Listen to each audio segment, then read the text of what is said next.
Hello, welcome to One on One. I'm your host, Greg Walker. Got a friend of mine joining us today. He's an interesting gentleman, Joel Butcher.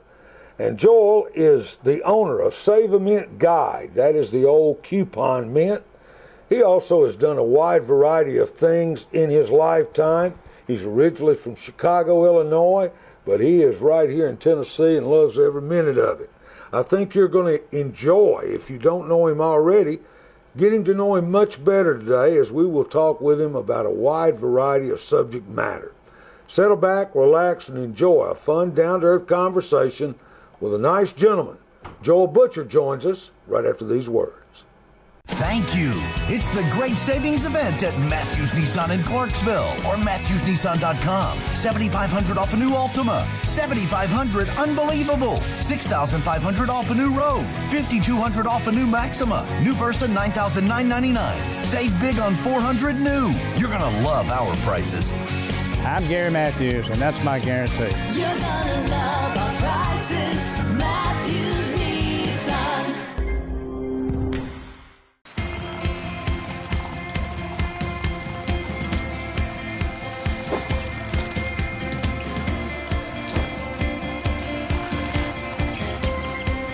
The Leaf Chronicle is now available on every device you carry or don't carry. All things Clarksville in all media 24/7.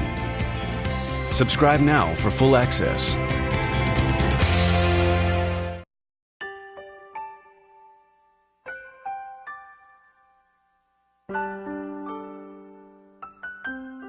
For 100 years, Neil Tarpley Parchman Funeral Home has honored legacies. We believe every family deserves a special time of celebrating a life well lived. Neil Tarpley Parchman, people who care, a name you can trust.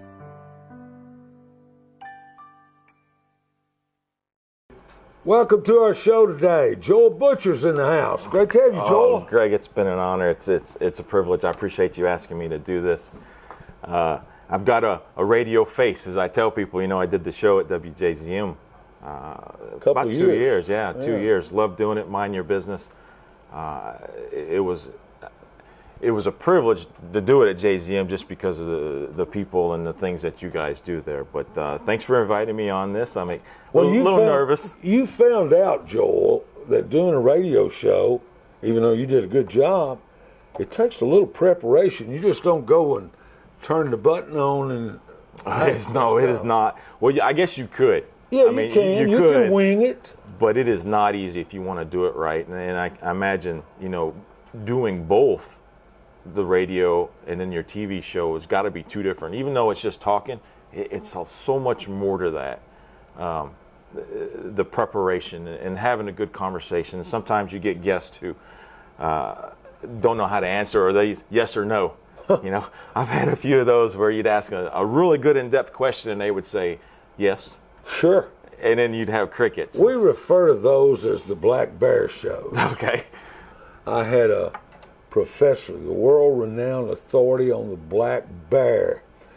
Joe Johnson, when he was president of the University of Tennessee, we got to be friends. So he did a couple of shows with me. We hit it off, and he called me, or called Bill Hoy, I forget which it was, and said he's going to have the Black Bear Authority speak in Kiwanis or something. Would you like to have him as a guest? Sure. Well, the first segment was the shortest segment in the history of one-on-one. He was, yes, no, you Tennessee, you a sports fan? No. Blah, blah, right. Yes and no. But we took a break, and my producer, they're sweating BBs, but I got him on the Black Bear, Joel, and when we did that, I couldn't shut him up. Yeah, and that's the key to it, is just, and really it's what we do. You'd mentioned I own Save a Mint Guide, which I appreciate you mentioning that, but it's really just, once you find something that somebody's passionate about, right? Like you said, the gates and you can't get them to stop talking. We talk small business. Your show was about basically small business owners. The backbone of this country has been the small businesses, the entrepreneurs. I'm afraid, Joel, with a corporate state that we see now, And I mean, let's face facts.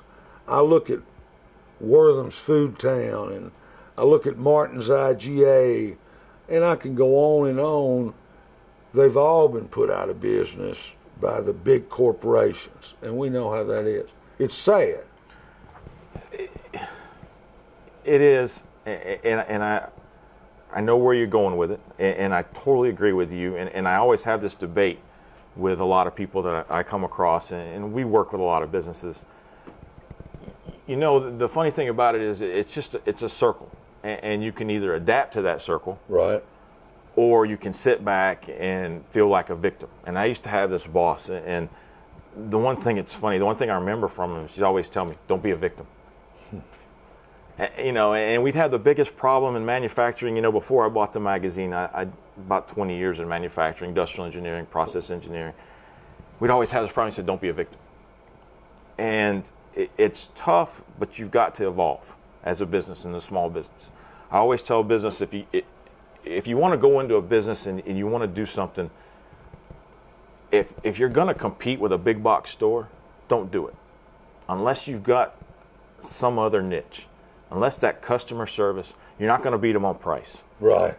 So you got to find some other way to beat them. Sure. So if you're going to compete and you're going to say, well, big box store, we're going to go head to head with them, you're not going to do it on price alone. No. So you've got to You're gonna find go broke. ways. Yeah, you've got to find ways that you can compete with them, or don't compete with them and find some other means, because there are plenty of opportunities. There are plenty of opportunities for somebody to succeed with a small business. It may not be in the grocery store days, Sure. the hardware store days, but you know, I've gone to chain restaurants that are corporate owned, and the service is just horrible. Now, I don't blame the waitress or the waiter. I blame that management staff because they're not identifying it. But I've gone to some places that are mom and pop, and the service is just, you know, costs me more to eat there, but the service is something that I go there, and that's what we try to do with the magazine is more of a service. I support local business. The mom and pop stores, they're the ones I love. They're the ones I'll pay a little more. Right. I want to do business with them. Joe, born in Chicago, Illinois. I was born in Chicago. Grew up there? Grew up there. My father was a district engineer for Illinois Bell. Uh-huh. And we moved down here in 1984 in the Middle Tennessee area. Right. So I've been down here since 1984. Oh, yeah. I feel, I mean, this is home. You're a Tennessean. Unless, somebody says, well, they can't figure out my accent, and I tell them right away I'm from Chicago. But I love Middle Tennessee. I love Clarksville. I've been in Clarksville since 2001, I believe, around the Nashville area, but been in Clarksville since 2001. I love it. It's grown. You've been here All my life. all your life. I mean, everybody that's around Clarksville can see that it's grown. But, you know, small business, I love small businesses. How many children you have? I have one. He's 8. He'll be 8 July 19th. So I have one son. And I've been married 11 years. 11 years. Met my wife. She is a director of quality for a food company in Hopkinsville. You must have met her while you was in Clarksville. I did. It was funny. We both moved to Clarksville about the same time. She's a New Yorker. You're a Yankee fan, so she's a Yankee fan. No, I'm not. No, you're not a Yankee fan? I thought that was Calvin Gray. Calvin Gray. Yeah. That's right. He's a Yankee fan. She's a Yankee fan, a baseball fan. Son's a baseball fan. He's doing really well in Pee Wee. Moving up to the minors this fall. It's always exciting. That's what I like to coach. Probably not the best coach in the world, but it's fun to work with Pee Wee age kids. Sure. It's totally different. Altogether different. Yeah, it's just amazing to see the kids out there, and you so know, lovable at that age. it is, and they could care less if they win or not. You Yeah. see the parents and the coaches just going crazy, and the kid loses at 15-2, and 2 minutes later he's playing on the playground laughing. Oh yeah. It's really fun to see. I love it here. I love it here in Clarksville. What brought you to Tennessee? Well, my mother actually is from the Tullahoma, Tennessee area, south of here. Mm-hmm. She moved with her family when they were little up in Chicago and to that area. So it's kind of funny. Most of our relatives are either in the Chicago or the Middle Tennessee area. Right. And so they'd met, got married, and then my father, we were talking about this, before the show. Sure. Had open heart and just retired from it. 84. 1984, he was the fifth person in the state of Illinois to have open heart surgery. Amazing. But he retired from the phone company, and they moved back down here, and we'd always come down here once a year, visiting family, and my father lived the area. And I got to work with my father. It's funny, he retired. Everybody can't wait to retire, but when he retired, he wanted to go back to work. Huh. So he went back to work as a construction manager, an electrical manager. And so I worked almost full-time in the construction field from when I was about 12 until I was 20. What brought on getting in advertising? I've always wanted it. People always ask you, what do you always want to do? And I've always wanted to do advertising. I always loved commercials. I always loved print advertising. You drive around, you look at things, and I've always loved doing it. And, sometimes in life you take another path. Well, I took an engineering path, and I worked in manufacturing, like I said, almost 20 years. And I just got burnt out on it, Greg. And it's one of those things, I never had a hobby to turn it into a business. A lot of times you talk about small businesses, mom and pop shops. A lot of times people turn that hobby into a business. And that's really the best way to start a business if you have a hobby or a passion or knowledge. I sort of did that. Yeah, and you see a lot of people that, number one, have never owned a business. And they've never had a hobby. A lot of times somebody's a cook and they want to have their own restaurant. Sure. Or maybe they're carpenter and they're always working and they want to start their own construction company or whatever. But when you don't have those traits, starting a business is hard enough. Running a business is hard enough. Yes, sir. But when you don't have that hobby to where you can take that skill set, you're setting yourself up for failure. And we looked at actually a couple of businesses that were for sale. And I always tell people this. There's two reasons why somebody's selling a business. They're either going to retire or it's not making money. And it's usually never number one. Right. And so we looked around, and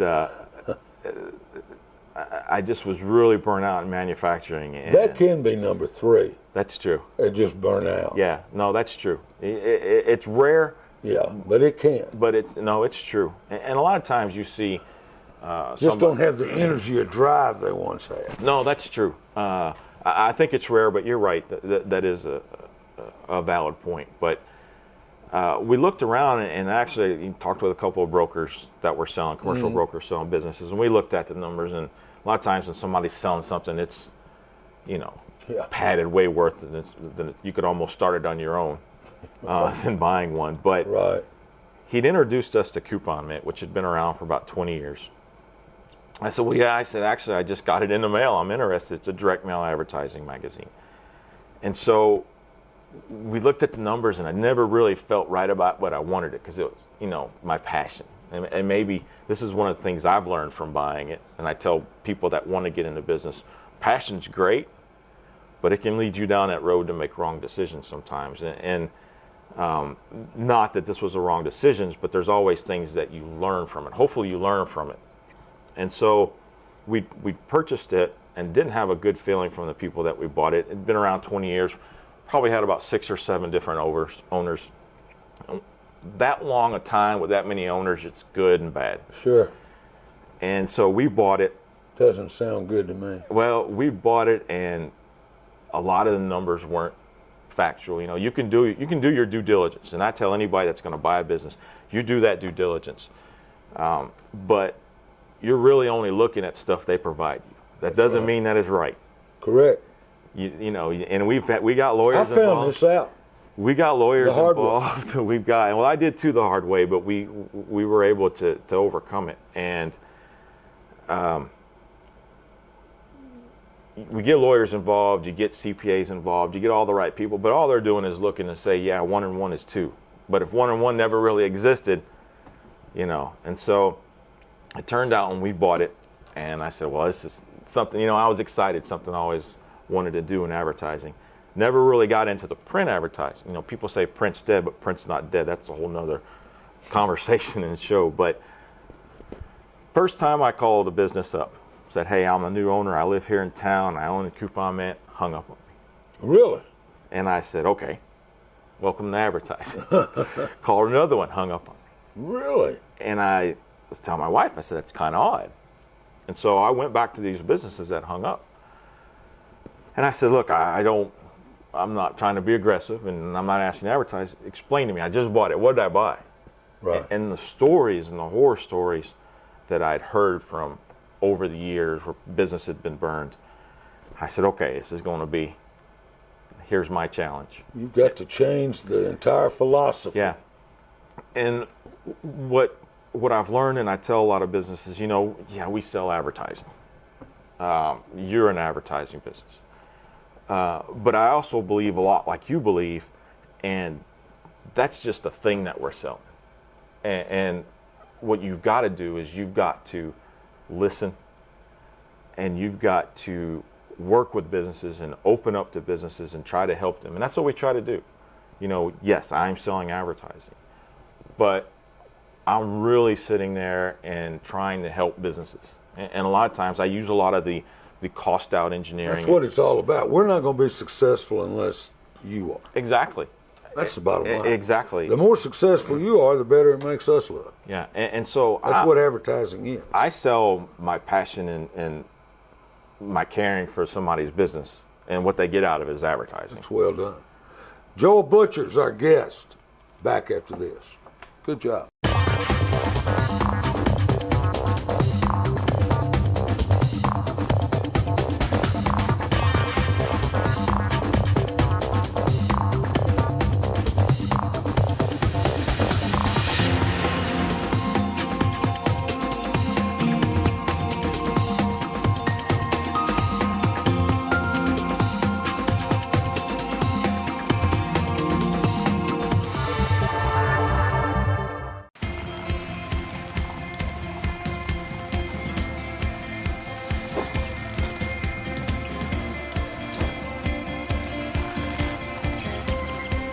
The Leaf Chronicle is now available on every device you carry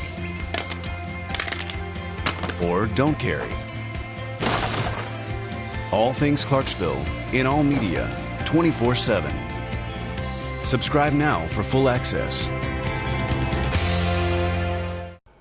Visiting with Joel Butcher today, interesting guest, owner of Save a Mint. It's coupon book here in Clarksville, and also his wide array of subject matter. I know we want to continue our train of thought, but where did you go to college, Joel? It's funny. I went to Trevecca, but I went at night. Nothing wrong with that. And it's one of those things that is probably your non-traditional. Yeah. Education-wise, I've always enjoyed working. It's one of the things that I remember from growing up. My father and my grandfather. Well, what did your granddad tell you when you were 8? Yeah, but I told my son that too. We were sitting in the shop, and he loved working with wood, and he would take old tree stumps and stuff washed up, and he'd just polish them down. And he never looked at me, and I was sitting there. He said, "What's your last name?" I was like, "Okay, this is kind of odd," And I said, "Well, it's Butcher." He said, "What's my last name?" And I said, "It's Butcher." He said, "I had it first. Don't mess it up." And I remember this. Everything I do, very good. Everything I do in life, don't mess it up. I try to make sure, and we all make mistakes, and we do Sure stupid things, but I really try to make sure that I don't mess up that name. It's something that I think a lot of people, we talked about a lot out there on your porch. Is one of the things in America is we don't look at that anymore, and the family values and all that. But my last name. I every time I do something, and I think, okay, is he going to like this or is he not going to like this? You wanted to make a point. Yeah, real quick, and when we bought the magazine, I told you people hung up, and then they told me about the horror stories and the sales pitches where people would come up and promise one thing and all that. And I said, okay, and I told my wife, it's going to be all right. We're going to stay fast. And I didn't change the name of the magazine when I bought it, because what I saw was, and I tell a lot of businesses, if you're buying a business and it's got a damaged name or history, right, as long as that business to business, issue, you can overcome a business to business because then people get to know you. But when the consumer base, when you've damaged that consumer base, that's very hard to overcome. Sure. You know, I've seen people buy restaurants before, and they've had bad reviews or things like that.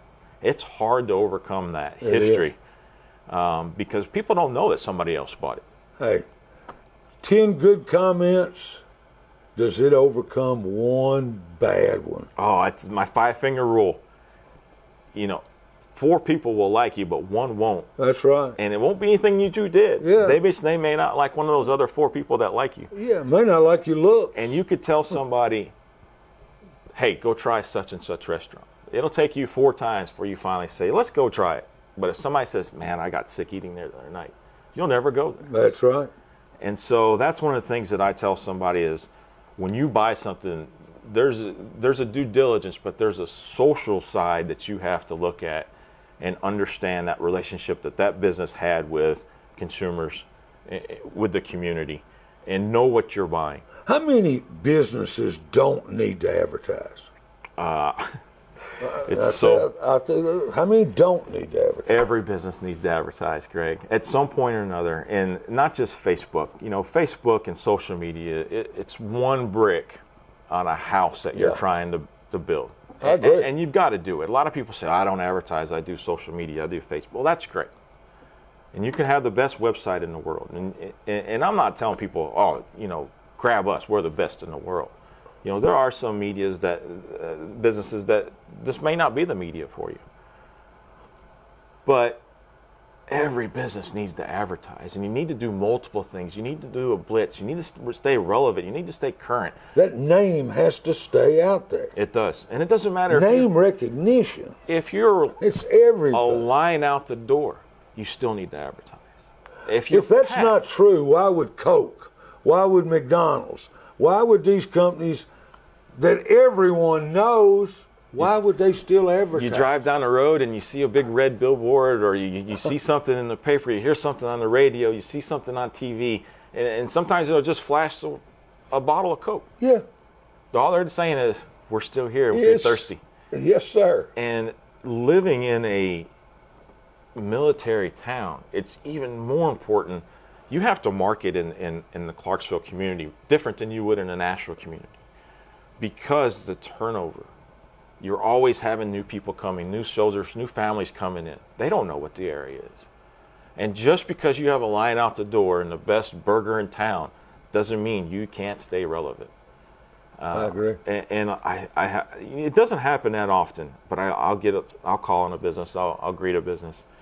I say, well, I'm good, look around, I'm full, I don't need to advertise. And I tell them, I said, whether you use us or not, you need to advertise. Amen. Joel Butcher, back for the stretch right after this. Thank you. It's the great savings event at Matthews Nissan in Clarksville or MatthewsNissan.com. $7,500 off a new Altima. $7,500 unbelievable. $6,500 off a new Rogue. $5,200 off a new Maxima. New Versa $9,999. Save big on $400 new. You're gonna love our prices. I'm Gary Matthews, and that's my guarantee. You're gonna love our prices. Matthews Nissan.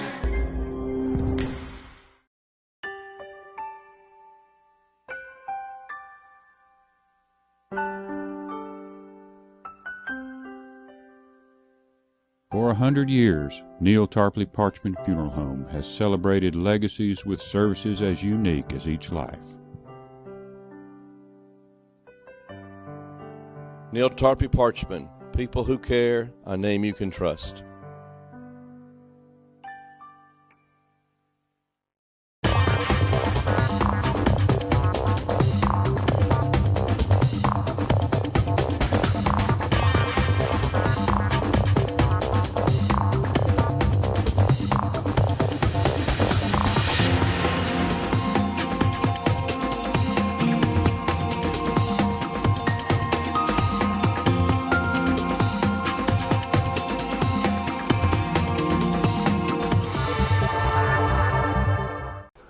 We've only got 3 minutes left. We'll put up on the screen Joel Butcher's email, also other information you might want. and we're both in the advertising business. So I said to you, I guess it doesn't mean much when I agree with you, but it means more because of your experience and your background knowledge. It's peace of mind. So when you agree, you made a good point during that break, though. If a person is ahead and stops advertising and the other one passes them that is advertising, it's much harder for them to catch back up. It really is, and sometimes you never catch back up. If you're always on top, your goal is to stay on top. And your competitor's goal is to find some way to pass you. Sure. And whether you believe it or not, everybody has a competitor. And once that competitor passes you, you'll spend twice as much, if not more, to try to get back up on top, as opposed to just staying relevant.